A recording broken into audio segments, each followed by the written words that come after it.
सरकार द्वारा चलाई जा रही बीसी सखी योजना के तहत बहनें कार्य कर रही हैं, लेकिन यह कार्य बीसी सखी महिलाओं के लिए अब गले की फांस बनती जा रहा है। जहां लगातार बीसी सखी महिलाएं लखनऊ के इको गार्डन पर अपना धरना प्रदर्शन बरकरार रखे हुए हैं। उनकी मांग है कि उनको जो सरकार की तरफ से 75,000 रुपए का ऋण दिया गया है उसे सरकार माफ करे। वहीं सभी बीसी सखी महिलाओं को राष्ट्रीयकृत बैंकों से जोड़ा जाए ताकि सभी बीसी सखी महिलाओं को अधिक आय हो सके। आज बीसी सखी महिलाओं को काफी कम यहाँ पर कमीशन दिया जा रहा है, तो सभी बीसी सखी महिलाओं ने एकजुटता का अपना परचम लहराया और इको गार्डन पर महत्वपूर्ण धरना प्रदर्शन किया। के द्वारा हर जगह उनको ट्रेनिंग भी मिला। जब सब कुछ एक जैसा था तो बैंकें अलग अलग क्यों?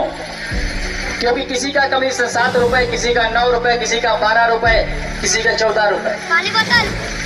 10-12 रुपए में खर्चे नहीं पूरे होते हैं महाराज। आप इस बात को समझिए कि जो बीसी बहन 30-32 हजार, 35 हजार, 38 हजार का डिवाइस ली है, उसके पास 40-45 हजार रुपए शेष बचा।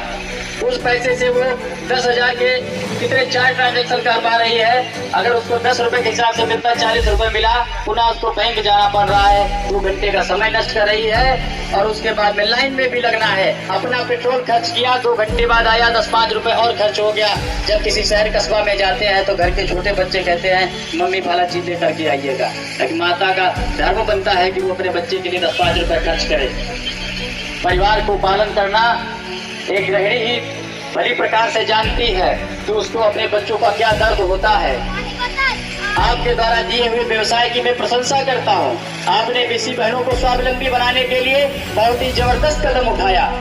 आपकी उत्तर प्रदेश सरकार, केंद्र सरकार, डबल इंजन की सरकार के द्वारा हमारी बीसी सखी बहनों को जो ये बिजनेस दिया गया, जो कार्य दिया गया है, सराहनीय है। लेकिन क्या इससे उनकी आजीविका चल जाएगी?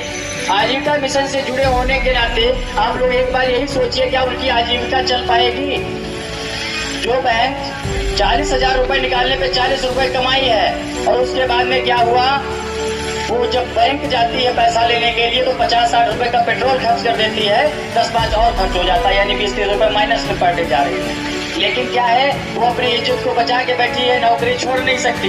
क्योंकि जब उसको बीसी सखी का चयन हुआ था 2020 में, अप्रैल 2020 में आप लोगों का चयन हुआ था, उस समय जब आप लोग RCT से फोन आया था, बहन जी आपको चयनित कर लिया गया है, आपको उत्तर प्रदेश सरकार के द्वारा ये फला जॉब प्रदान किया जाता है। अरे खुशी का ठिकाना नहीं रहा था आप लोगों के अंदर। मैं अपनी बात बता रहा हूँ, मुझे भी बहुत खुशी हुई थी कि चलिए नौकरी मिल गई। मिला क्या? खुदा पहाड़ निकली चुहिया। इतनी सारी खुशियां मिली, मिठाई 100-200, 500 की बहनों ने बांट दी क्योंकि उनको नौकरी मिल गई थी। लेकिन नौकरी के नाम पे झुंझुना पकड़ा दिया गया। आपको अगर बिजनेस ही देना था, ये जरूरी नहीं था आप फाइनेंशियल वाला बिजनेस दीजिए, आप कोई और बिजनेस दे सकते थे। मुझे वही ऐसा बिजनेस दे सकते थे जिससे हम कुछ कमा सके। 75,000 रुपए आपने हमको दिया, मैंने उस बात को माना। आपने कर्जे पे दिया, वो भी माना। 4% के ब्याज पे दिया, वो भी माना। भाई जब कर्जा मैंने लिया, ब्याज मैं दे रहा हूँ, तो ये डिवाइस देने वाली बैंकें कौन होती है जो हमको अपनी मनमर्जी से 50,000, 40,000 का डिवाइस दे? क्या आवश्यकता थी मुझे इन डिवाइसों की? जब मेरा कर्जा मेरे सर पे चढ़ा है तो उस कर्जे का भुगतान मैं करूंगा। जब वो कर्जे का भुगतान मुझे करना है तो मैं डिवाइस खरीदूं या लैपटॉप खरीदूं, वो हमारी स्वेच्छा की बात है। उस पैसे को मैं अपनी मनमर्जी से खर्च करूंगा, ना कि मैं बैंकों की